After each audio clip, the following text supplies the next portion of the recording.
ভোলার চরফ্যাশনের স্বনামধন্য শিক্ষা প্রতিষ্ঠান চরফ্যাশন ক্যাডেট স্কুল অ্যান্ড কলেজে ত্রৈমাসিক বিতর্ক প্রতিযোগিতা অনুষ্ঠিত হয়েছে। বৃহস্পতিবার সকাল 10টায় চরফ্যাশন ক্যাডেট স্কুল অ্যান্ড কলেজের হলরুমে এই প্রতিযোগিতার আয়োজন করা হয়।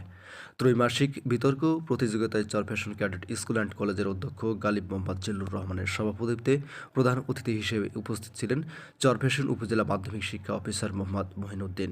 প্রধান অতিথির বক্তব্যে তিনি বলেন, শুদ্ধাচার চর্চা মানব জীবন, সমাজ ও রাষ্ট্রের জন্য খুবই গুরুত্বপূর্ণ বিষয়। আমাদের সন্তানদের শিশু বয়সে শুদ্ধাচর্চা করলে প্রকৃত মানুষ হিসাবে গড়ে তোলা সহজ হবে। তিনি আরও বলেন, সকলের বাবা মা রাজা বাদশাহ হয় না। প্রতিদিন যাদের একই জামা পরে ছেঁড়া জুতো পায়ে স্কুলে যেতে হয় তাদেরকে অবহেলা অবজ্ঞা করা যাবে না। সকলকে সত্য বোঝার ও সত্যের সাথে চলার তাগিদ দেন। প্রতিযোগিতায় জয় পরাজয়ের বিষয়টি মুখ্য নয়, বরং অংশগ্রহণ করে কিছু শেখাটাই বড় প্রাপ্তি। তুমি একজন কৃষক হও, সেটি হওয়া আদর্শ একজন কৃষক। তোমাকে দিয়ে দেশের উপকার হবে, তুমি মানুষের তোমার সহযোগিতা করতে পারবে, তুমি মানবতা শিখবে, তুমি পার্শ্ববর্তী লোকটিকে সহযোগিতা করতে পারবে, তোমার প্রতি শ্রদ্ধা থাকবে মানুষের। চরফ্যাশন ক্যাডেট স্কুল অ্যান্ড কলেজের অধ্যক্ষ গালিব মোহাম্মদ জিল্লুর রহমান বলেন, যদি তোমরা মনোযোগী হও তাহলে এই বিতর্ক সচেতনা বৃদ্ধির জাদুকাঠি হবে। আমরা স্বপ্ন দেখা মানুষেরা আমাদের নতুন প্রজন্মকে নিয়ে স্বপ্ন দেখতে চাই।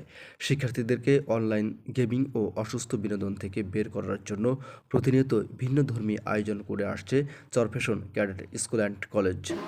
নিজের মেধায় লালন করবে, এই লালন করার মাধ্যমে নিজেরা নিজেদের সুপ্ত মেধাকে প্রস্ফুটিত করবে, সাথে সাথে এই মেধা এবং এই বিতর্কের মাধ্যমে নিজেকে পরিশুদ্ধ করার জন্য নিজেদেরকে পরিশুদ্ধ করবে।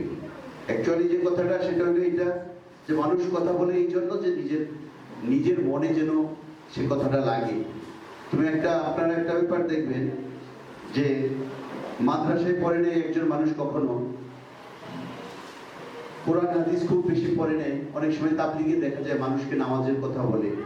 তো সেখানে যদি প্রশ্ন করা হয় যে আসলে আপনাকে তো দেখতে এমনটা লাগে না যে আপনি সবাইকে নামাজে ডাকেন, তখন সেখানে একটা সুন্দর একটা উত্তর পাই আমরা।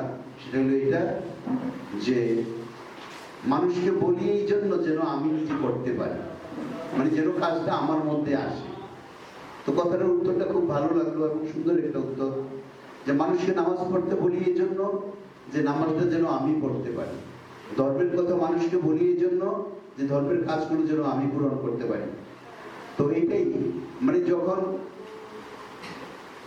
এই বিতর্কের বিভিন্ন যুক্তি তর্কগুলোকে সামনে নিয়ে আসা হয়, এই কাজটা মেধার বাহিরে করার কোনো রাস্তা নাই। যখন তোমরা যেখান থেকে যেভাবেই হোক মুখস্থ করে যে কোনো একটা তথ্যকে নিয়ে আসো, তোমার মেধায় আরো কিছু তথ্য জানার জন্য মেধা আকর্ষিত হয়ে থাকে, আশায় থাকে।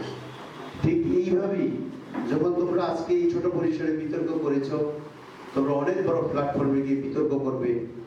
আমি আশাও করি, আমি আল্লাহর কাছে এটার জন্য দোয়া করি। এ সময় বিশেষ অতিথি হিসেবে উপস্থিত ছিলেন চরফ্যাশন স্কুল অ্যান্ড কলেজের চেয়ারম্যান মোহাম্মদ ফরিদ উদ্দিন, উপাধ্যক্ষ মোহাম্মদ মনিরুল ইসলাম, কুঞ্জলাল দে, চরফ্যাশন ক্যাডেট স্কুল অ্যান্ড কলেজের পরিচালক মোহাম্মদ জাহাঙ্গীর আলম। প্রতিযোগিতায় মডারেটর ও বিচারকের দায়িত্ব পালন করেন সহকারী শিক্ষক মাইমুন নাহার রাবিয়া, সাবিনা ইয়াসমিন, শারবিন সুলতানা, রওশান স্বর্ণা, আফরোজা মেশো। বিতর্ক প্রতিযোগিতার বিষয়গুলো হলো, শিক্ষার্থীদের বিজ্ঞান মনস্ক করে গড়ে তুলতে কেবলমাত্র ক্লাসের পড়াশোনা যথেষ্ট নয়, আঞ্চলিক ভাষার রাজ্যকে সেরা, পরিবেশ বিপর্যয় মোকাবিলায় এই শতাব্দীর সবচেয়ে বড় চ্যালেঞ্জ হবে।